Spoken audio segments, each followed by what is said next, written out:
સવારથી સાર્વત્રિક વરસાદ છે। ભારે વરસાદને પગલે ઐતિહાસિક છાપ તળાવ છલકાયું છે। તળાવ ઓવરફ્લો થતા આહલાદક નજારો જોવા મળ્યો। છલકાયેલું તળાવ જોવા માટે ગ્રામજનો મોટી સંખ્યામાં ઉમટી પડ્યા। આ દ્રશ્યો જે સામે આવી રહ્યા છે, આપ જોઈ શકો છો કે તળાવ છલકાયું છે।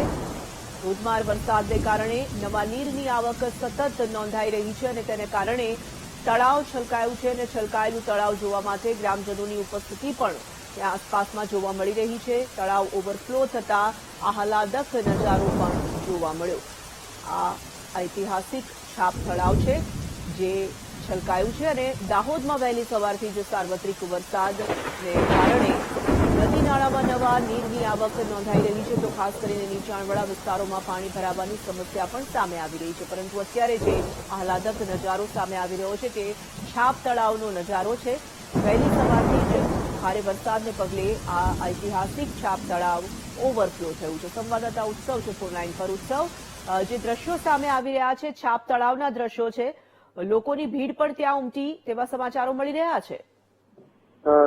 દાહોદ જિલ્લામાં જે મોડી રાત્રેથી જે વરસાદ ધોધમાર શરૂ થયો હતો અને જે સવારથી જે વહેલી સવારથી જે વરસાદ વરસી રહ્યો છે, જેના કારણે જે ઐતિહાસિક જે છાપ તળાવ છે, જે દાહોદનું ઐતિહાસિક તળાવ કહેવાય તે ઓવરફ્લો થયું છે, જેના કારણે જે આજુબાજુના જે દાહોદના રહેવાસી છે ત્યાં નજારો જોવા ઉમટી પડ્યા હતા। અને જે દાહોદ જિલ્લામાં સાર્વત્રિક વરસાદ જે જાલોદ તાલુકામાં જે દાહોદ જિલ્લામાં જે અનેક જગ્યાએ વરસાદ થયો છે, એના કારણે જે 8 ડેમો જે ખાલી હતા એ ડેમોમાંથી જે ધીરે ધીરે નવા નીર આવી રહ્યા છે।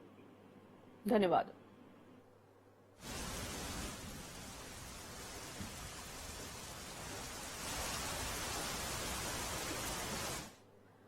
દાહોદના સંજેલી શહેર અને પંથકમાં પણ ભારે વરસાદ બાદ જળભરાવની સ્થિતિ જોવા મળી। સંજેલી મામલતદાર ક્વાર્ટર અને પોલીસ લાઇનમાં પાણી ભરાયા। દાહોદના સંજેલીમાં મોડી રાતથી જ ધોધમાર વરસાદ થઈ રહ્યો છે।